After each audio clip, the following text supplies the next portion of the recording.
Hello again, and welcome to the 7th chapter in the OpenLI training series. In this lesson, I'm going to show you how to configure and start an OpenLI provisioner. This lesson is going to assume that you've created an instance of the OpenLI training lab on your own computer by following the instructions from the previous lesson. This will allow you to get some hands-on experience with OpenLI by performing the exact same steps on your lab containers as I described them here in this lesson. I always find practical exercises are a great way to learn your way around new software, so please try to make use of the lab environment if you can.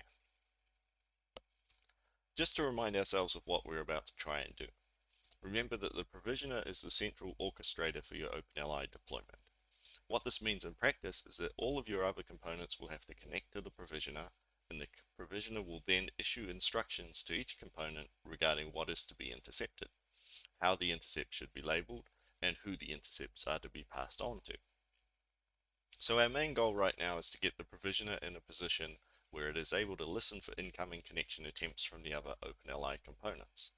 To do that, we'll need to tell the provisioner via a configuration file which addresses and ports it should be listening on for these connections. If you're using the OpenLI training lab, then your first step will be to get a shell on the provisioner container using the docker exec command, just like we covered in the previous lesson. Of course, you may not remember the exact syntax, so I've reproduced it here on the slide for you to make things easier. You should now have a terminal prompt that looks something like the one on the slide, with your current working directory set to /home/openli-prov. Now we need to know which IP address our provisioner should be listening on for those incoming connections. For your production deployment, you will probably already know this, or at least know how to figure this out. However, this may not be so obvious from within the training lab container. But remember from the last chapter that the ETH1 interfaces on each component are connected to the network for intercomponent communication. So the address that we want is going to be the address assigned to the ETH1 interface, which in my example you can see is 172.19.0.3. It may be a slightly different address on your container though, so make sure you check the ETH1 interface on your specific container. Now that we have the address to listen on, we can start to edit the provisioner configuration file. You'll hopefully remember that OpenLI configuration files are located in /etc/OpenLI, and that the provisioner config file is called provisioner-config.yaml. Open up this file in your preferred text editor. My example here is using Vim, but any text editor will work just fine. You should see some text that looks very close to what is shown on the slide. The configuration is expressed using the YAML format, which you will hopefully find fairly intuitive to work with. There are plenty of resources online to learn more about YAML if you need it, but the instructions in this lesson shouldn't require you to have any specific YAML knowledge to be able to follow them. There'll also be some additional configuration text below what is appearing on this slide, most of which will be preceded by a hash character. The leading hash in YAML indicates that the rest of the line is a comment and not intended to be interpreted as configuration. In this case, these lines express some more advanced configuration options that we're going to cover in future lessons. The first edit you'll need to make is to replace all instances of the term prov-IP within angle brackets with the IP address for ETH1 that we found a couple of slides back.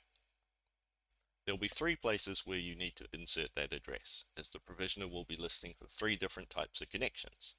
Don't forget to note down this IP address, as we'll need it to configure the other components to connect to it later on. Next, we need to decide which port numbers each of the three listening services will be using. One port will be used to listen for HTTP requests via the REST API. One port will be used by collectors to connect to the provisioner to receive intercept instructions, and the remaining port will be used by mediators to connect to the provisioner to receive forwarding instructions. You can choose more or less any port number you want, as long as it's greater than 1024. For this demonstration, I've chosen 8080 for my REST API, 9001 for my collectors, and 9002 for the mediators. Feel free to do the same for your provisioner as well, if you don't have any strong feelings otherwise. Don't forget to make a note of these port numbers, of course, so that you can configure other components to connect to them. Now we can go ahead with editing the provisioner config file to insert the port numbers that we've chosen into their corresponding config option. Hopefully the angle bracketed labels that are in the config file are fairly self-explanatory as to which port applies to which configuration option, but just in case. In my case, the collector port should be replaced with 9001, REST API port should be replaced with 8080, and mediator port should be replaced with 9002. And for now, that's all the configuration we need for our provisioner. Save your edited config file and feel free to exit your text editor. One more thing we need to do before trying to start our provisioner. Because the container has rsyslog installed, you can use the rsyslog configuration that was installed with the OpenLI provisioner package to redirect all OpenLI log messages into /var/log/OpenLI.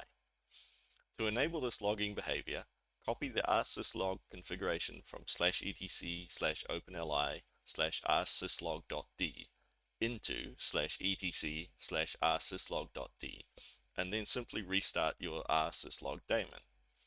There is a slight complication here that is specific to the containerized lab environment. Unfortunately, Docker and systemd have some incompatibilities that mean that systemd cannot be used to stop a service that is running within a container. Now, normally this wouldn't matter because in a container ecosystem you don't stop services. You pre-configure and then run a service on the container. If you want the service to halt, then normally you would just stop the entire container. But because I want to walk you through the steps that you would need to follow if you were deploying OpenLI outside of a containerized environment, we do need to be able to stop and start services to be able to experiment and see the effects of our config changes. So to make this work as an educational environment, each container includes special stop scripts that will halt particular running daemons on the container. For stopping rsyslog, for instance, there is a script called stop_rsyslog.sh that you can run on the container. Once you move beyond the training lab and start deploying OpenLI on either real hardware or virtual machines, the stop scripts won't be required, or even available unless you make a point of copying them over from the lab. So just bear in mind that these scripts are here to deal with a specific glitch in the lab containers and are not part of the regular OpenLI configuration process. Moving on from that slight digression, we are now in a position where we can start the OpenLI provisioner service. In this case, systemd is going to be able to do what we want inside our container, so we can simply run service OpenLI-provisioner start. And you should then see some feedback on your terminal showing that the provisioner service started successfully. Just because the service has started though, doesn't necessarily mean that it has not immediately exited due to a configuration error or some other failure. So it's always a good idea to quickly check the logs to make sure that the provisioner is indeed running as expected. As I mentioned earlier, the rsyslog config that we added means that our log files are located in /var/log/OpenLI. Log messages from the provisioner service can be found in the provisioner.log file within that directory. Here's an example of logs from a provisioner that has started successfully and is running without any configuration errors.